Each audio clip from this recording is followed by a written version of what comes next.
Romeo के नाम संत पौलुस का पत्र अध्याय 8 पद संख्या 26 इस प्रकार कहता है, आत्मा भी हमारी दुर्बलता में हमारी सहायता करता है। हम यह नहीं जानते कि हमें कैसे प्रार्थना करनी चाहिए, किंतु हमारी अस्पष्ट आहो द्वारा आत्मा स्वयं हमारे लिए विनती करता है। ईश्वर हमारे हृदय का रहस्य जानता है, वह समझता है कि आत्मा क्या कहता है, क्योंकि आत्मा ईश्वर के इच्छा अनुसार संतों के लिए विनती करता है। Hallelujah, hallelujah, hallelujah, hallelujah, hallelujah, hallelujah. प्यारे विश्वासियों, जब हमारे शब्द खत्म हो जाते हैं, जब हमारे विचार खत्म हो जाते हैं, जब हमारे शब्दों पर विराम आ जाता है, तब प्रभु हमें अपने शब्दों से भरता है। Hallelujah, hallelujah, hallelujah, hallelujah. जी हाँ विश्वासियों, हम कई बार जब प्रार्थना के लिए बैठते हैं तो हमें यह नहीं समझ आता है कि हम कैसे प्रार्थना करें, हम क्या बोले प्रभु को। हमारे पास शब्द नहीं होते और हम रटी रटाई प्रार्थना बोलते हैं। लेकिन प्रभु का वचन हमसे कहता है कि प्रभु का आत्मा हम में है और वह आहें भरते हुए हमें उस पिता से एक हमें बनाए रखता है। Hallelujah, hallelujah. प्यारे विश्वासियों, यीशु हमारे लिए, हमारे पापों के लिए वह दुख सहता है और उसे क्रूस पर चढ़ाया जाता है। कितनी अद्भुत बात है।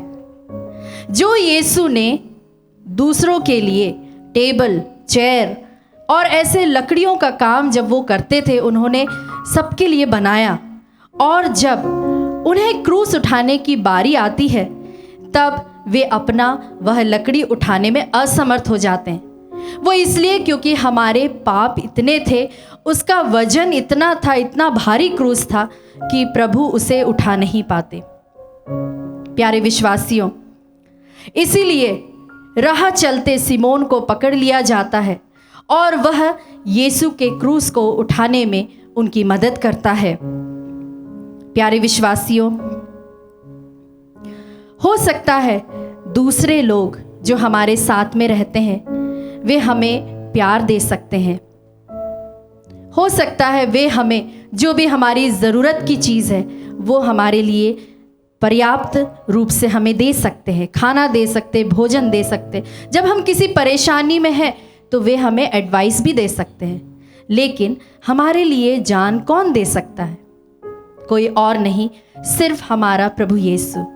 आज वही यीशु हमारे यहाँ पर, हमारे बीच में, हमारे परिवार में आया हुआ है।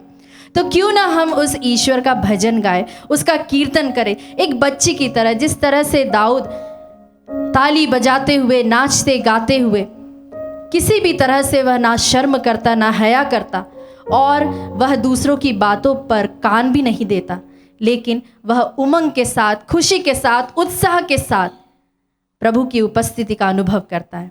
आइए हम भी उसी बच्चे की तरह जो उत्साह के साथ प्रभु के भजन गाता है, कीर्तन करता है, हम ताली बजाते हुए उस ईश्वर का स्तुति गान करें।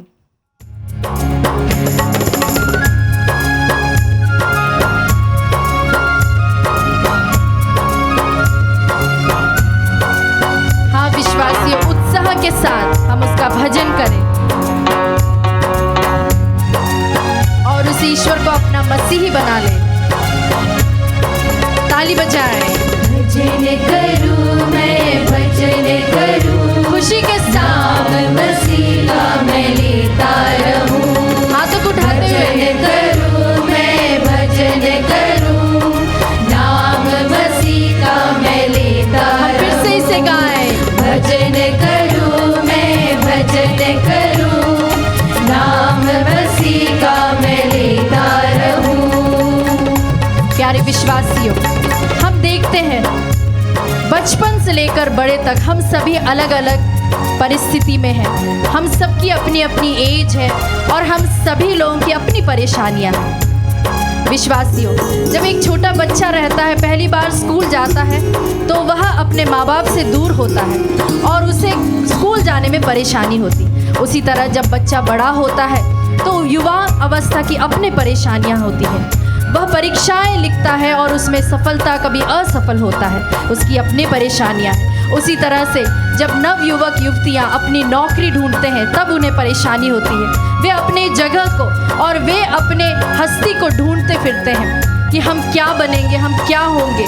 उसी तरह से माँ बाप, उनकी अपनी परेशानियां हैं। हम देखते हैं हर एक की अपनी परेशानियां हैं। लेकिन विश्वासियों, कई बार ऐसा होता है कि जब हमें कुछ ना करना पड़े तो भी कई बार हमें बहुत कुछ सहना पड़ता है। सब ठीक हो जाएगा, सब कुछ अच्छा हो जाएगा, हम इसी उम्मीद से चलते रहते हैं, पर कई बार हम उसमें भी असफल हो जाते हैं। प्रभु हमसे आज कहता है कि आओ, तुम मेरे आंगन में आओ और मेरी स्तुति करो, आराधना करो, और जो भी बंधने हैं, जो भी ऐसी मुश्किलें हैं, वह इस वक्त प्रभु के हाथों में दे दे।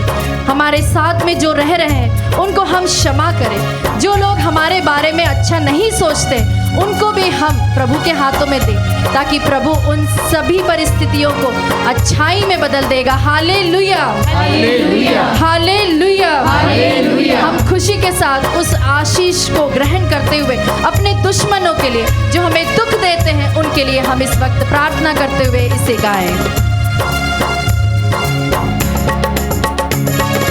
दुश्मन मुझको मेरे सताए, दोष वो झूठे मुझ पे लगाए।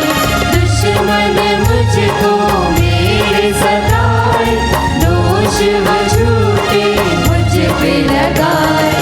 उनके लिए मैं दुआ करूं, उनके लिए मैं दुआ करूं, भजन करूं मैं, भजन करूं, नाम मसीह का मैं लेता रहूं। हाथों को उठाते हुए भजन करूं मैं, भजन करूं, नाम मसीह का मैं लेता रहूं।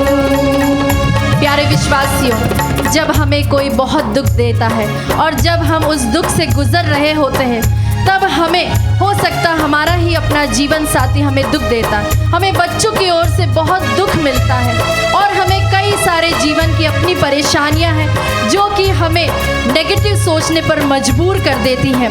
लेकिन प्रभु आज हमसे कहता है, जिस तरीके से लकड़हारा जो लकड़ियां काटता है, उससे अगर वह अपनी आरी को तेज कर ले तो आराम से उन लकड़ियों को काटा जा सकता है। प्यारे विश्वासियों, प्रभु कहता है कि हम अपने रास्तों को बदले। Hallelujah, hallelujah. अगर हमें कोई परेशानी है, किसी व्यक्ति के साथ हमारी अनबन है, तो हम उसे क्षमा करते हुए उसके लिए हम आशीष का कारण बने। Hallelujah, hallelujah.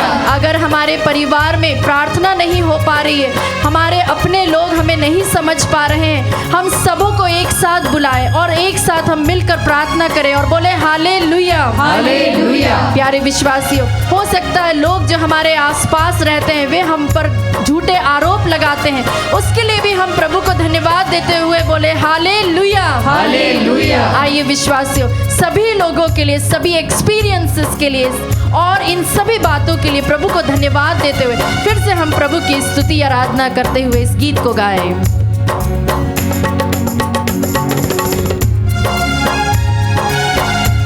प्रभु की ओर हम देखें। लोग जो झूठी बात करे, चारों तरफ बदनाम करे। लोग जो झूठी बात करे, चारों तरफ बदनाम करे। फिर भी मैं उनको क्षमा करूं, फिर भी मैं उनको क्षमा करूं, भजन करूं मैं, ताली बजाएं। करूं, नाम मसीह का मैं लेता रहूं। हाथों को लहराए। भजन करूं मैं, भजन करूं, नाम मसीह का मैं लेता रहूं। फिर से गाएं। भजन करूं मैं, भजन करूं, हम अपने हाथ को उठाएं और प्रभु की इस वक्त जोर से स्तुति आराधना करें। उसकी आशीष के लिए, हमारे परिवारों में आशीष आने के लिए हम इस वक्त प्रार्थना करें।